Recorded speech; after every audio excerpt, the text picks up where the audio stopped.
di mana bisa didapatkan bibit ayam KUB itu? Ya, salah satu tujuan kegiatan dari perbibitan ayam KUB itu sendiri adalah yaitu mengatasi tadi kelangkaan ataupun juga kesulitan untuk memperoleh bibit. Dalam hal ini adalah DOC ayam KUB.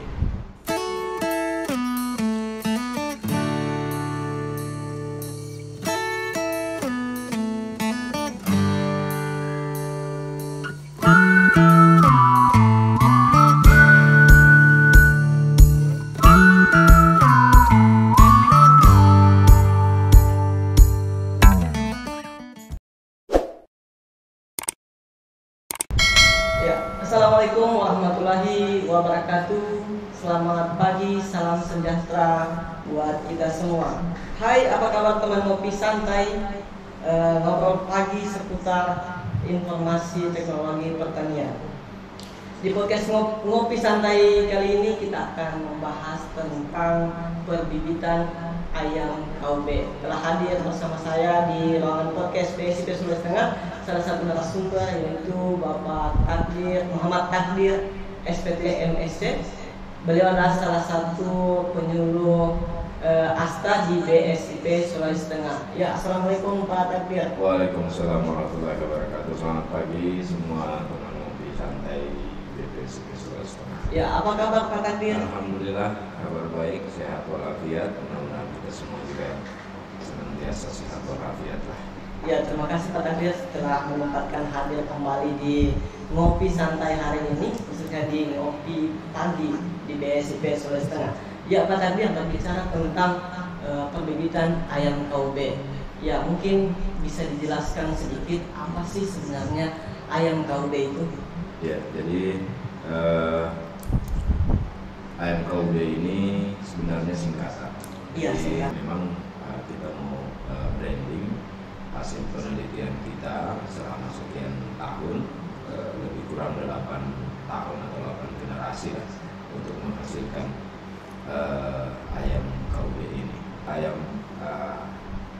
yang unggul lokal ini bukan hanya diperoleh begitu saja, tetapi ini juga sudah bisa dibilang disahkan, diresmikan ataupun juga dilepas menjadi salah satu galur ayam berdasarkan keputusan Menteri Pertanian nomor 274 tahun 2014. Nah, itu di situ keputusan Menteri Pertanian itu nomor 274 tahun 2014 itu adalah tentang pelepasan galur ayam KUB. Ya, berarti bisa diartikan kepanjangan KUB ini adalah Kampung Unggul Badan Litbang, ya, telah diteliti selama mungkin kurang lebih 8 tahun lamanya. Ya, sekitar 8 generasi. 8 generasi, wah ini luar biasa sekali Badan Litbang ya. Nah, sebelum masuk lebih lanjut ke topik pembibitan ayam KUB ini, lebih baiknya kita ngopi dulu barangkali Pak Takdir. Silakan kita ngopi.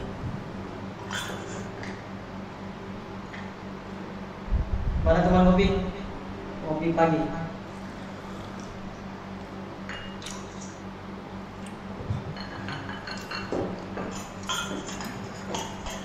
Ya, teman ngopi, kita lanjut ke topik. Ya Pak Takdir, untuk pengembangan ayam KUB di Sulawesi Tengah ini masih kurang ya, tentunya di Kabupaten Sigis. Kira-kira di mana bisa didapatkan bibit ayam KUB itu? Ya, kegiatan di Sulawesi Tengah, khususnya sebelumnya kita masih BPTT Sulawesi Tengah, kemudian saat ini juga sudah bertransformasi menjadi Balai Penerapan Standar Instrumen Pertanian Sulawesi Tengah atau BPSIP. Salah satu tujuan kegiatan dari perbibitan ayam KUB itu sendiri adalah yaitu mengatasi tadi kelangkaan ataupun juga kesulitan untuk memperoleh bibit. Dalam hal ini adalah DOC ayam KUB. Nah, secara umum dulu saya sampaikan bahwa kondisi saat ini DOC untuk menghasilkan atau untuk masyarakat untuk mendapatkan bibit DOC ayam KUB yang betul-betul baik sesuai standar itu masih harus didatangkan dari luar Sulawesi Tengah, terutama berarti dari Pulau Jawa. Ya. Nah, yang lebih khusus lagi kalau memang yang paling bagus adalah didatangkan dari Balai Penelitian Ternak Ciawi yang saat ini juga sudah bertransformasi menjadi Balai Pengujian Standar Instrumen Unggas dan Aneka Ternak. Nah, itu dengan mendatangkannya dari luar Sulawesi Tengah, baik di Jawa maupun misalnya Sulawesi Selatan juga ada yang menyediakan itu. Sejak beberapa tahun itu yang terjadi, berarti itu akan menambah biaya sehingga nanti pengeluaran masyarakat untuk memperoleh bibit DOC ayam KUB ini berarti bertambah. Bisa dibilang singkatnya ya mahal lah, ya, karena harus dikirim dari luar daerah. Nah, itulah untuk itu tujuan kita selama dari 2018 hingga 2023 ini salah satunya adalah untuk itu nantinya kita menjadikan kegiatan perbibitan ayam KUB kita ini menjadi salah satu yang akan menyuplai atau menyediakan bibit DOC itu. Nah, itu kalau misalnya kita ditanyakan bagaimana memperoleh bibitnya, ya memang harus dari peternak bibit yang memang sudah memenuhi standar untuk itu. Ya. Itu benar. Oke, wah bagus sekali nih Pak Agar. Berarti dalam artian BSIP Sulawesi Tengah sudah dapat menyediakan bibit DOC ayam KUB ini. Iya. Sebenarnya bukan, makanya saya sampaikan tadi dari 2018 hingga 2023 itu kita sudah melaksanakan kegiatan pengembangan ataupun juga perbibitan ayam KUB. Tujuannya itu tadi, kita berupaya untuk nanti kegiatan kita ini menjadi salah satu sumber yang menyediakan bibit DOC ayam KUB, sehingga nantinya tidak perlu lagi kalau masyarakat itu ingin membeli atau ingin memelihara ayam KUB, sudah bisa mendapatkan bibit itu dari kita. Nah, itu yang sudah dilaksanakan saat ini. Oh ya, berarti BSIP sudah bisa membibitkan ayam KUB. Jadi teman-teman ngopi yang di luar sana tidak perlu jauh-jauh lagi untuk memesan bibit ayam KUB. KUB ini di BSIP Sulawesi Tengah sudah menyediakan bibit ayam KUB ini. Ya, lanjut Pak Tabir. Apa langkah-langkah yang dilakukan untuk perbibitan ayam KUB ini?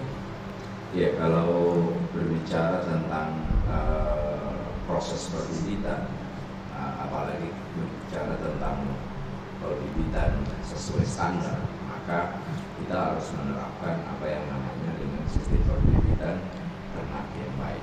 Nah, khusus pada unggas dalam hal ini lebih kita fokuskan pada ayam KUB, kurang lebih secara umum sama. Artinya kita harus ketika kita memelihara ternak, beberapa aspek-aspek penting itu sudah pasti harus kita persiapkan. Misalnya saja sebelum kita memelihara satu ternak, ya kita fokus ke KUB misalnya.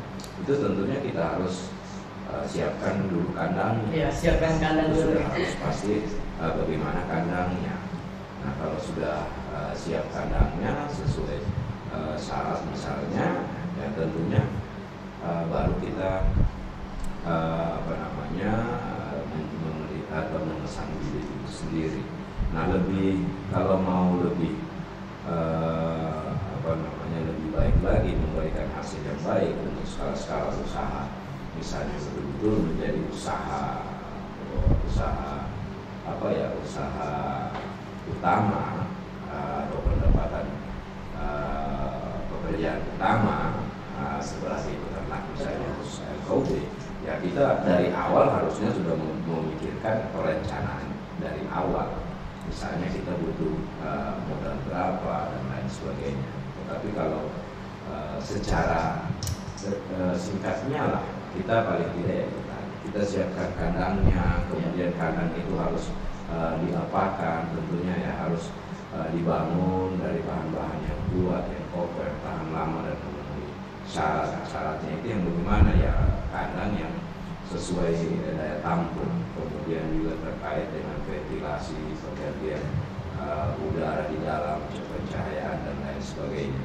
Nah itu kurang lebih umumnya seperti itulah yang hal-hal yang kita persiapkan. Kalau kita yang peternakan ini ya memang sudah paham lah, tetapi yang masih baru akan mau turun untuk melakukan usaha peternakan, ya hal-hal yang penting untuk diperhatikan itu ya kita bagaimana mencari informasi, merencanakan kelebihan atau ingin menggali informasi kelebihan dan kekurangan peternak. Nah itu harusnya secara baiknya ini seperti itu, tidak serta merta ketika melihat seorang teman atau ada peternak yang lain berusaha berhasil lantas kita langsung tiba-tiba itu. Itu yang sebenarnya seharusnya seperti itu. Kalau mau bicara tahapan-tahapannya harusnya seperti itu. Iya, terus sekali Kata dia menarik sekali ya ini topik kita mengenai tentang perbibitan ayam KUB ini. Nah, kalau umpamakan sudah ada teman-teman yang di luar sana atau teman-teman ingin mau beternak ayam KUB, bagaimana proses pemeliharaannya? Apakah sama dengan proses pemeliharaan ayam kampung pada umumnya? Iya, sama semua seharusnya. Namanya ayam apa saja sebenarnya kalau beternak itu betul-betul memberikan suasana yang baik untuk ternak, bukan hanya seperti ada istilah bukan beternak tetapi diternakan ya, istilah itu biasanya muncul artinya sebagai candaan biasanya seperti itu. Karena apa? Karena melihat fakta bahwa ternyata ada peternak yang punya ternak, apakah itu ayam, sapi dan lain sebagainya. Misalnya saja yang paling berbicara ayam saat ini, misalnya saja ayam. Jadi ayam yang dipelihara tanpa diperhatikan yang seperti yang saya sampaikan tadi, ada kandangnya, pakannya yang bagus dan lain sebagainya, bertengger saja di atas pohon ataupun juga mungkin di tempat-tempat lain tidak diberikan pakan, tapi merasa memiliki ternak, merasa memelihara ternak, padahal sebenarnya tidak, karena ternaknya tidak diurus. Jadi kalau mau bicara beternak, harusnya memang kita betul-betul fokus mengurusi ternak itu, mengurusi dari tempat tinggalnya dalam hal ini kandang, kemudian pakannya bagaimana, kemudian juga pemeliharaannya seperti apa, menjaga kesehatannya itu seperti apa. Nah itu sebenarnya seharusnya yang harus dilakukan. Dan untuk beternak saat ini sebenarnya tidak sesusah yang dulu lagi dalam hal untuk pengetahuannya, karena saat ini pengetahuan tentang beternak itu sudah banyak, ada di mana-mana saat ini kita sudah bisa dapatkan. Jadi seperti itu. Jadi memang kalau bicara beternak ya memang harus fokus seperti itu. Barangkali kalau untuk bagaimana harusnya beternak lebih bagus. Ya, ternyata beternak ini ada gampang, ada susahnya juga. Tergantung kita fokusnya di mana. Ya, kalau untuk aspek terpenting dalam pemeliharaan ayam KUB sendiri, Pak. Kalau ayam KUB, aspek pentingnya itu sebenarnya kita harus mulai dari pemilihan bibit. Ya. Bibit memang harus baik, yang unggul. Dan cerita yang unggul, kita saat ini sudah di badan standarisasi, berarti kita harusnya kalau cerita bibit kita harus memelihara dari bibit yang unggul dan sudah terstandarisasi. Nah itu kalau cerita bibit. Kemudian juga dalam aspek sistem pemeliharaan yang saya bilang tadi, kandangnya harus sesuai, kemudian penanganannya harus sesuai. Nah seperti itu. Kalau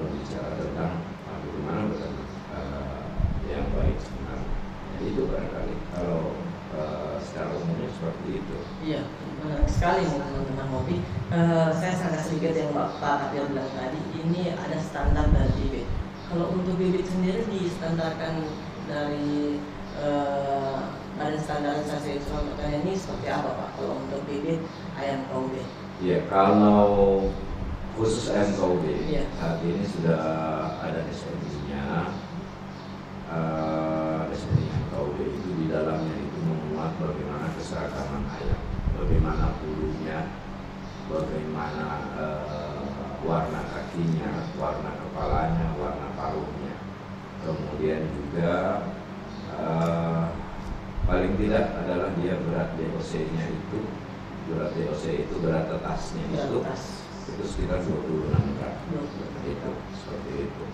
Jadi kalau secara rincinya di dalam SNI ayam KUB itu sudah jelas di situ bagaimana standar bibit yang baik sebenarnya, dan itu pun dihasilkan dari satu proses perbibitan yang sesuai standar. Artinya menerapkan sistem perbibitan atau sistem perbibitan peternakan yang baik. Gitu. Ya, berbicara tentang bibit ya Pak Kapil, kalau tidak salah saya nih sebagai peternak di luar sana, kalau berbicara tentang bibit atau mungkin DOC itu ada perilakunya mungkinkah dia diberikan pencahayaan atau proses menggantikan induknya agar dia lebih hangat, itu apakah ada proses-proses yang juga seperti itu? Iya, itu biasanya kalau tahapan pemeliharaan ayam KUB ataupun juga ayam yang lain, biasanya pada saat umur DOC itu biasanya, bukan biasanya, itu wajib, prinsipnya adalah menggantikan induknya. Ya. Kehidupannya itu harus memenuhi suhu yang dia butuhkan, apalagi DOC, day old chick. Jadi umur ayam pengusahaan, nah itu butuh kehangatan, butuh suhu yang pas. Nah, sehingga dalam secara teknis pemeliharaan DOC itu induk itu digantikan dengan yang namanya kandang indukan. Nah, itu biasanya dalam proses browning itu biasanya sampai 4 minggu lah. Nah, suhu dia butuhkan itu ya sekitar 37 sampai 38 tergantung lingkungan yang ada, karena juga berpengaruh. Semakin tinggi suhu lingkungan di luar, maka bisa juga dia di suhu yang dibutuhkan di dalam browning itu bisa lebih rendah sedikit dibanding suhu, karena kalau semuanya harus sama itu sudah melebihi dari kemampuannya untuk daya tahan tubuhnya terhadap suhu itu. Nah itu jadi harus dipelihara di dalam kandang khusus. Biasanya itu tergantung dari peternaknya. Biasanya itu kita buat hanya sederhana dengan misalnya membuat satu box. Biasanya kita sebut box indukan, dilengkapi dengan satu atau dua lampu pemanas yang tujuannya selain untuk memberikan kehangatan bagi ternak itu sendiri, juga memberikan penerangan, pencahayaan untuk ternak semasa umur DOC itu. Ternyata pencahayaan ini perlu juga untuk sangat perlu untuk pencahayaan untuk di awal-awal DOC itu. Salah satunya adalah bagaimana dia supaya bisa mengenali, untuk melihat pakannya, pakan ataupun juga air minum. Nah, di samping itu juga untuk tentunya perkembangan tubuh dari ternak itu sendiri. Ya, kalau untuk pencahayaan kira-kira berapa lama setelah ayam itu masuk di, kalau bahasa peternakan itu, di browning? Kalau dia di browning itu, kalau pengalaman kita itu biasanya ini juga browning atau indukan ini juga tergantung dengan kapan kita hentikan atau kita keluarkan dari browning, itu juga tergantung dari kecepatan pertumbuhan ayam itu. Pertumbuhan mana yang dimaksud itu adalah pertumbuhan terhadap bulu-bulu. Jadi semakin cepat bulu ayam itu bertumbuh, maka otomatis juga dia akan semakin cepat untuk bisa menyesuaikan diri, terutama dari lingkungan yang dingin. Nah, seperti itu. Jadi sehingga pada umumnya kita itu masa browing itu kalau di kita itu hanya sampai 3 minggu. 3 minggu itu kita sudah lepas browingnya. Seperti itu. Ya. Berarti tergantung pertumbuhan dari DOC itu sendiri. Kalau berdasarkan pengalaman yang dilakukan oleh BSIP ini kurang lebih 3 minggu ya, boleh pencahayaan dikurangi mungkin. Karena masih itu tidak sama, ayamnya itu tidak sama. Jenis ayam misalnya ayam broiler atau ayam berdaging itu dengan ayam kampung itu berbeda. Misalnya yang saya sebut tadi, ayam kampung biasanya terlambat pertumbuhan bulunya, sementara ayam broiler biasanya lebih cepat, apalagi dia memang lebih tepat. Tetapi ini tergantung juga karena masing-masing galur ayam itu itu beda-beda juga. Jadi kalau pada ayam kampung itu kalau sudah bulunya sudah hampir merata, bulu-bulu halusnya itu sudah hampir tidak kelihatan, artinya bulu yang memang untuk ini sudah semua sumbu itu kita yakinkan bahwa dia sudah mampu mengatur suhu di dalam tubuhnya itu terhadap cekaman dingin seperti itu. Nanti dia bisa beradaptasi dengan suhu lingkungan yang ada di luar kandang ya. Ya, sehingga tanpa pemanas pun dia sudah bisa untuk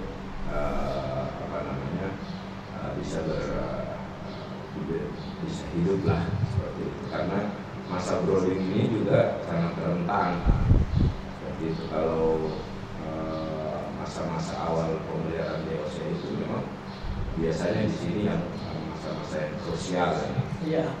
Karena salah sedikit penanganannya bisa-bisa kematian akan tinggi. Iya betul sekali. Di browning ini mungkin teman-teman peternak harus diperhatikan sekali tentang suhu atau pencahayaannya. Nah, karena di masa-masa browning ini rentan sekali kematian terhadap DOC itu sendiri. Ya, lanjut Kak Kadir, di masa pemeliharaan, apakah sama pemeliharaan ayam KUB ini menjelang produksi? Setiap fase itu berbeda, terutama kebutuhan pakan. Kebutuhan pakan dalam hal ini baik jumlah maupun kandungan nutrisi. Ayam fase DOC misalnya dengan fase grower atau masa pertumbuhan dan fase petelur itu berbeda-beda, terutama yaitu tadi kualitas pakan, kandungan yang dikandung oleh kandungan nutrisi dari pakan itu sendiri maupun jumlah. Karena semakin bertambah umur ayam itu konsumsi pakannya itu semakin meningkat per hari. Nah begitu juga dengan kandungan protein yang dibutuhkan. Misalnya saja pada ayam KUB ini fase misalnya DOC itu paling tidak secara umum lebih kurang itu protein dalam ransum kandungan nutrisional paling tidak kita bicara proteinnya biasanya pada unggas ya itu biasanya hanya butuh 19 sampai 20% kandungan protein yang ada di dalam. Ketika nanti dia masa pertumbuhan misalnya tinggal 18% proteinnya. Kemudian pada saat periode bertelur misalnya tinggal 17%. Nah, begitu juga dengan faktor pencahayaannya. Pencahayaan juga itu berbeda. Pada masa fase grower mungkin lebih lama pencahayaannya, bisa sampai 12 jam dalam satu hari. Artinya pencahayaan dari luar ya, di luar dari penerang. Nah, sementara untuk pencahayaan pada fase bertelur itu bisa tinggal setengahnya dari fase grower ataupun juga fase starter istilahnya. Fase DOC itu starter, grower dan layer. Dan layer pada saat layer pencahayaannya itu lebih sebenarnya diharapkan terhadap perkembangan daya perkembangan organ-organ reproduksi. Nah itu sebenarnya yang paling penting di situ. Ya, tadi Pak Takdir sudah sebutkan tadi dari ada fase starter, grower, layar dan layar. Mungkin bisa dijelaskan sedikit apa sebenarnya bahasa-bahasa, mungkin itu bahasa peternakan menurut saya. Kalau fase starter itu fase pemeliharaan biasanya hanya dari 1 sampai 1 bulan. Ya. Itu biasanya kita menyebutnya seperti itu. Dari 1 bulan sampai khusus MOB ya. Fase 1 bulan sampai 1,5 bulan itu atau sampai 2 bulan itu fase grower yang pertama. Ini khusus MOB. Nah, fase grower yang pertama. Yang keduanya itu setelah fase minggu ketiga sampai minggu kelima itu fase grower yang kedua. Di minggu kelima sampai minggu ke-6 itu biasanya pralayar atau persiapan untuk masa dia berproduksi telur. Nah, masa dia berproduksi telur karena ayam KUB ini keunggulannya adalah pada produksi telur. Nah setelah 5-6 minggu sampai ke atas itulah yang disebut dengan fase layar atau produksi telur, masa produksi aktif untuk bertelur. Kalau untuk biasanya, kalau untuk ayam-ayam yang biasa hanya untuk diperuntukkan pemeliharaan yang untuk dipotong, itu biasanya kita hanya mengenal dengan fase starter dengan fase grower, fase pertumbuhan lah. Seperti itu aja, setelah pertumbuhan yang maksimal sudah dipotong. Tetapi karena ini ayam KUB keunggulannya pada telur, maka dia sampai di fase layar itu sendiri. Ya, teman ngopi ini menarik sekali topik kali ini. Padahal sebelum kita lanjut lagi ke pembahasan, kita ngopi lagi dulu.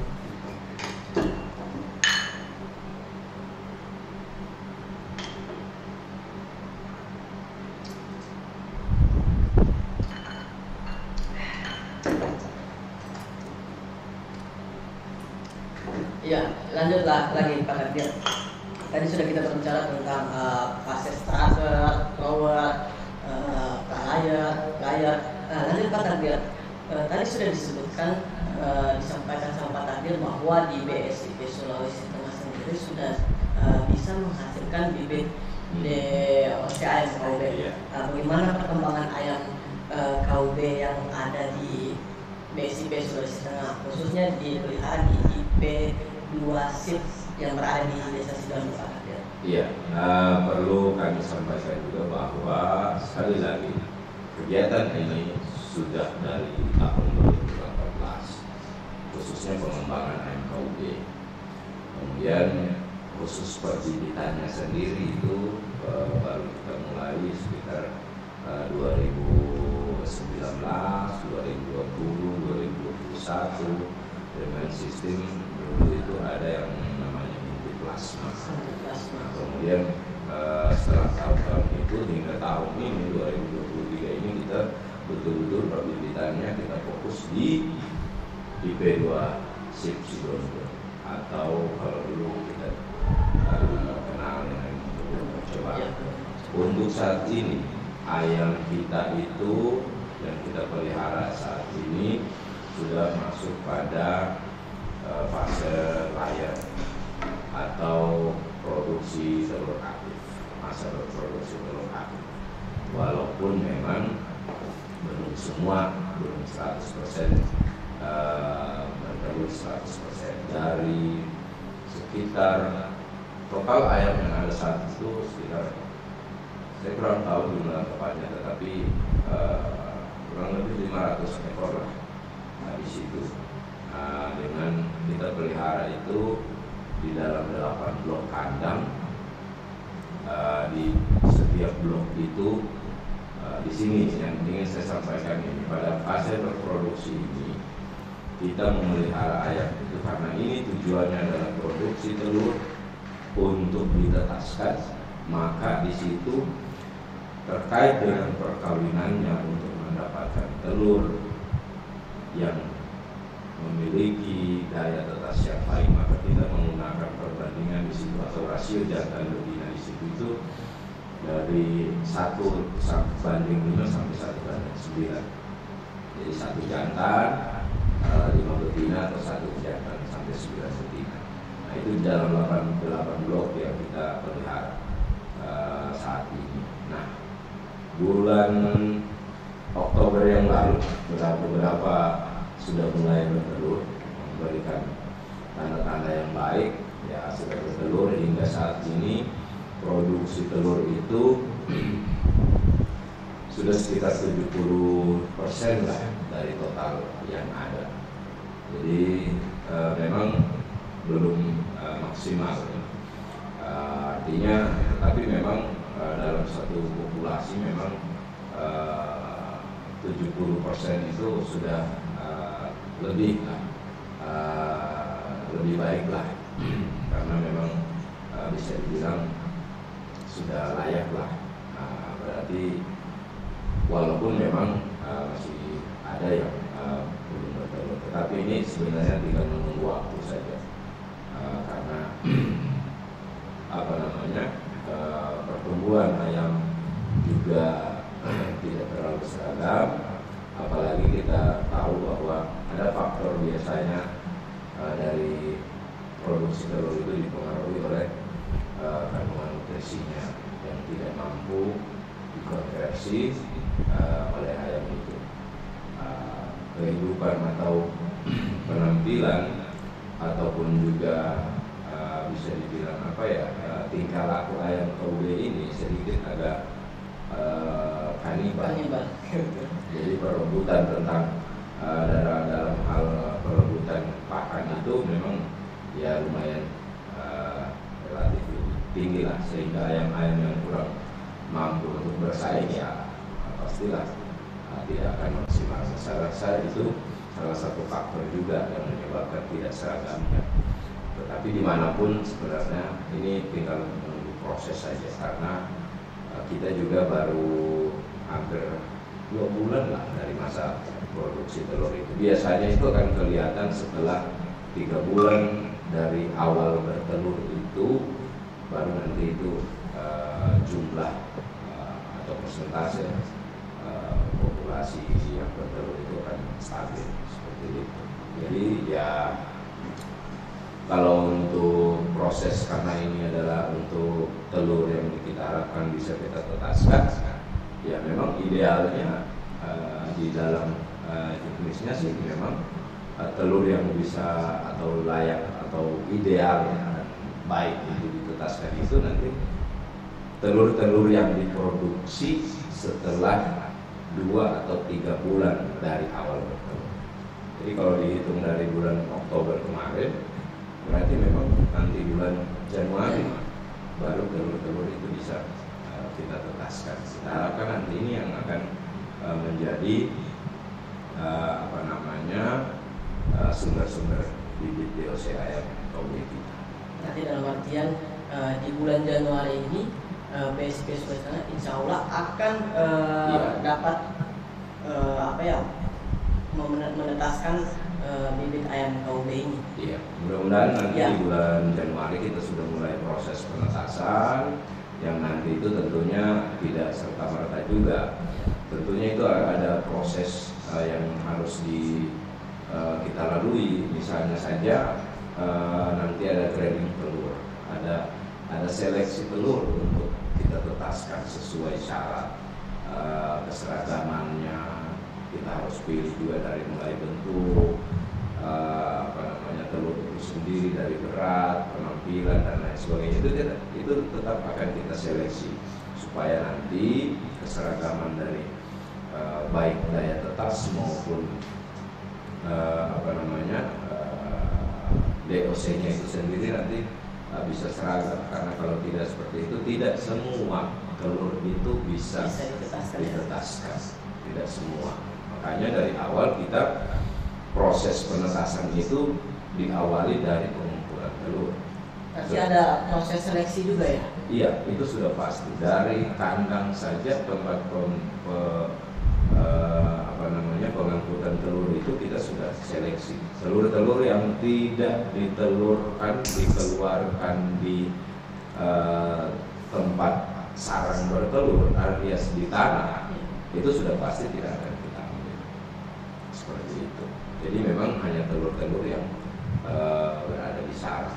Nah dari situ saja kita sudah seleksi itu, kemudian masuk di ruang untuk seleksi telur itu, mulai lagi diseleksi kebersihannya, bentuknya, kemudian beratnya kalau kita mau seragam.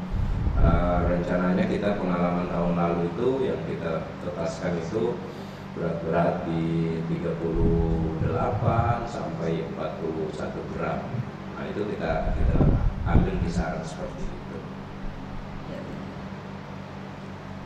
Pak Tepir, ini sudah panjang lebar kita membahas tentang ayam KUB ini. Mungkin satu Pak Tepir, apa bedanya ayam KUB ini dengan ayam kampung yang lainnya? Apa secara menangnya apa sih? Kalau untuk secara produksi kah, secara pertumbuhan kah? Iya, pastilah lebih beda dengan ayam kampung biasa. Yang seperti yang saya sampaikan di awal, ayam KUB ini hasil dari penelitian selama 8 tahun. Artinya itu bisa 8 generasi. Itu dikumpulkan semua ayam kampung yang ada di seluruh Indonesia, yang dimana daerah-daerah masing-masing daerah di seluruh wilayah Indonesia ini memiliki ayam-ayam yang spesifik, itu dikumpulkan, kemudian diseleksi, dikawin memawinkan, kemudian itu dalam konsep penelitian pada saat itu diperolehlah memang gen-gen yang terbaik, hasil yang terbaik.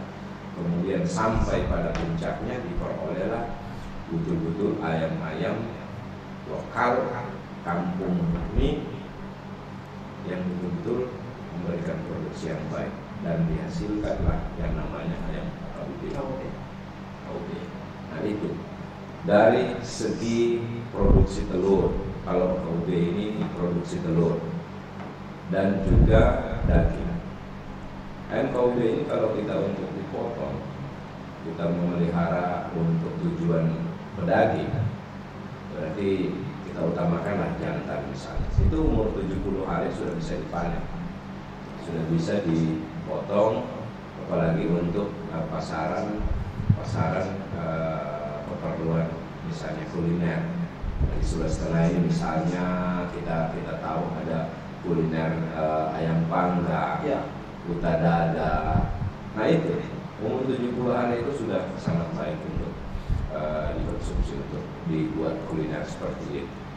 Nah untuk produksi telurnya sendiri, ayam KUB itu kalau kita pelihara itu umur 5-6 bulan sudah mulai belajar bertelur. Silakan coba dicek ayam kampung mana yang kita punya di sini. Yang satu umur 70 hari sudah layak dipotong. Kemudian umur 5 bulan sampai 6 bulan sudah mulai bertelur. Apalagi ditambahkan dengan penanganan pemeliharaan ayam kampung kita ini yang selama ini sudah turun-temurun kita pelihara, orang tua kita pelihara, tidak ditangani dengan baik. Nah tentunya sudah pasti memberikan keunggulan-keunggulan yang lebih baik dibanding dengan ayam kampung biasa plus tidak dipelihara dengan baik. Nah secara hasil penelitian bahwa ayam KUB kita ini produksi telurnya per ekor per tahun itu sampai 160 sampai 180 butir Per tahun. per ekor per tahun. Nah itu dengan ada satu yang paling menurut saya menarik dengan dari ayam KUB di keunggulannya adalah tingkat atau bisa dibilang sifat mengeramnya itu sudah menurun. Ayam kampung kita yang kita pelihara yang plus tadi tanpa ditangani dengan baik itu cepat sekali mengeram. Mungkin telurnya baru 3 butir, paling banyak lah 15 butir sudah langsung bertelur. Nah ayam KUB ini tidak seperti itu. Dalam hasil penelitian itu disampaikan bahwa sifat mengeram dari satu populasi itu 10%. Misalnya berarti kalau ada ayam betina 100 yang bertelur, tinggal 10 ekor yang sifatnya mau mengeram. Selain selebihnya itu hampir bisa dibilang tidak ada lagi sifat untuk mengeram. Itu barangkali yang kelebihan. Ya, berarti dapat disimpulkan teman-teman Novi bahwa ayam KUB ini keunggulannya yang pertama itu produksi telur itu lebih banyak daripada ayam kampung sebelumnya, ayam kampung yang biasa. Kemudian proses dagingnya mungkin dagingnya Pak Tabiat. Pertumbuhannya lebih cepat dari ayam kampung lainnya, dan juga proses sifat mengeramnya itu berkurang. Jadi bisa termasuk juga adalah daya tahannya terhadap penyakit. Daya tahannya terhadap penyakit. Banyak informasi dari peternak kita. Bukan berarti ini yang menjadi standar SOP ya, bukan. Tetapi banyak informasi dari peternak kita yang kita bina bahwa mereka mengakui ayam KUB ini daya tahan terhadap penyakitnya itu ada yang sampai melaporkan hanya 1 kali vaksin selamanya, sampai mungkin yang masih memelihara ayam saat ini tidak pernah lagi vaksin, tapi ayamnya tidak sakit-sakit juga. Tapi ini bukan menjadi satu contoh. Kenapa? Karena pemeliharaan KUB yang sesuai standar itu sudah jelas itu program vaksinasinya itu. Pada saat umur berapa harus divaksin, kemudian pada periode yang mana harus divaksin itu. Memang sudah jelas program vaksinasinya untuk menjaga kesehatannya. Tetapi ya itu tadi, karena kita bicara tentang keunggulan terhadap daya tahan penyakit, maka itu tadi banyak sekali peternak-peternak yang pernah kita berikan atau memelihara ayam KUB itu memberikan laporan itu, bahwa hanya 1 kali vaksin pada saat DOC umur 3 hari saja, sampai saat ini tidak ada lagi divaksin-vaksin. Tapi juga menurut mereka ayam tetangga sudah sakit sampai mati, ayamnya tidak. Nah ini kalau bicara tentang itu, ini berarti memang membuktikan bahwa salah satu bukti bahwa memang ayam KUB ini memang daya tahan terhadap penyakitnya masih lebih baik dibanding ayam kampung. Ya, menarik sekali kita punya topik pada pagi hari ini teman-teman Novi. Kita sudah di penghujung acara ini Pak Tabiat. Mungkin satu lagi pertanyaan Pak Tabiat, berapa jumlah telur yang dihasilkan dari peternakan yang berada di BSIP? Kalau kami hitung-hitung sesuai catatan kami, saya lupa per 15 Desember kemarin, per 15 Desember 27 Oktober sampai 10 Desember 15 Desember itu sudah totalnya berarti sudah sekitar 300-an lebih. 300-an. Ini total ya, total dari berapa itu. Nah itu. Jadi kalau dari Desember itu 15 Desember itu saya belum ambil catatan produksi berikutnya berapa sudah, tentunya akan bertambah perharinya ayam itu bertelur sudah berapa ekor. Nah saat ini kurang lebih sudah hampir 60-an ekor lah, 60-an ekor bertelur setiap hari. Nah tentunya itu yang kemarin data dari Oktober sampai 15 Desember itu baru sekitar 7, 8, 9 ekor itu yang mulai bertelur gitu. Nah itulah yang menjadikan total tadi 300. Kalau saat ini sudah sampai 60-an ekor yang bertelur, sudah pastilah mungkin sudah lumayan lah, sudah banyak lah produksi total telur kita. Tetapi dari kemarin itu 27 Oktober sampai 15 Desember itu total yang dalam catatan kami itu 300 butir. Iya. Ya Pak Tabiat. Satu lagi statement untuk Pak Tabiat, untuk para calon peternak ayam KUB di luar sana, apa yang harus diperhatikan dalam pemeliharaan ayam KUB?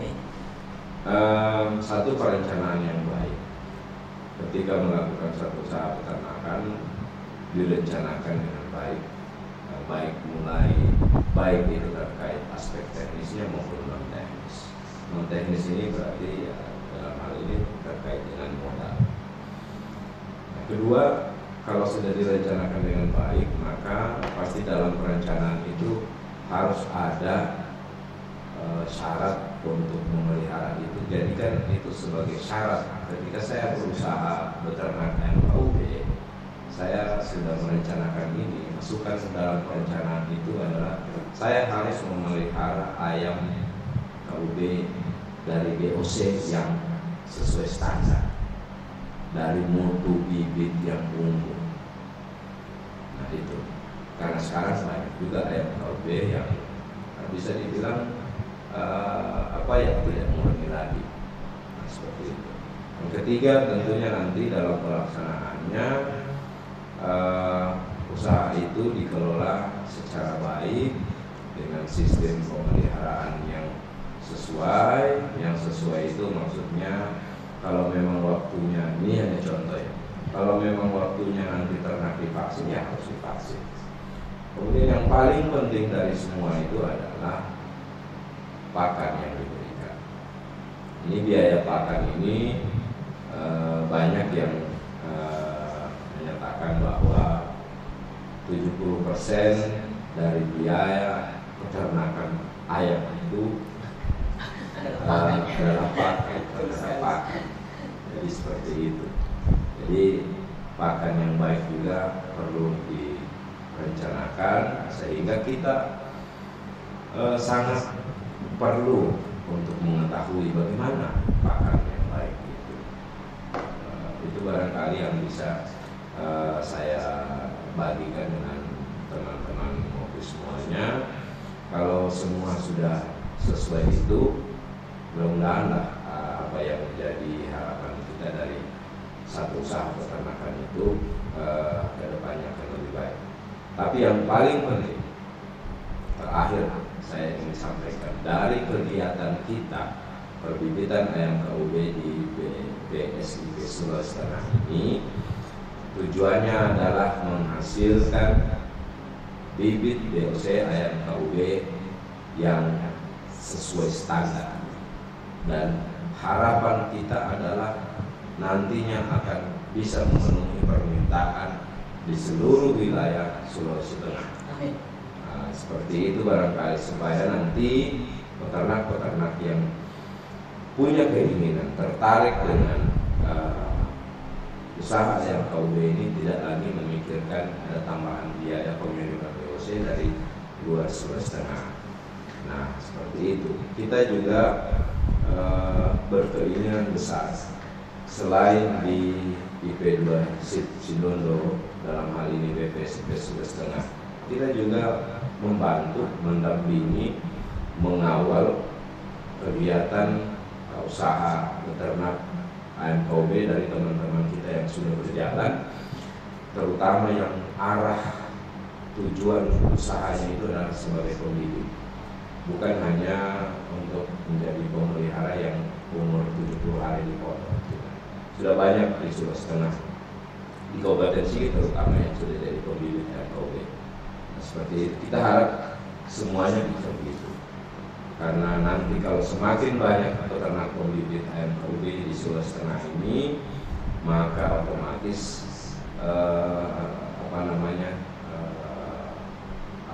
permintaan sebesar apapun nanti permintaan bibit BOC KUB di Sulawesi Tengah, mudah-mudahan kita bisa penuhi. Karena kalau hanya BPSP Sulawesi Tengah sendiri sudah pasti tidak akan mampu, sehingga kita butuh peternak-peternak pembibit itu untuk juga menghasilkan bibit BOC sesuai standar. Itu barangkali. Ya, oke Pak Tegar, terima kasih atas informasi-informasi tentang pembibitan ayam KUB ini. Ya teman ngopi, semoga informasi-informasi tentang pembibitan ayam KUB ini bermanfaat bagi teman-teman ngopi sekalian dan sahabat-sahabat ngopi peternak yang berada di luar sana. Nah, kita dibatasi oleh waktu Pak Tabir. Terima kasih atas kesempatan yang disempatkan di sini. Kami akhiri. Wabillahi taufiq wal hidayah. Wassalamualaikum warahmatullahi wabarakatuh. Waalaikumsalam warahmatullahi wabarakatuh.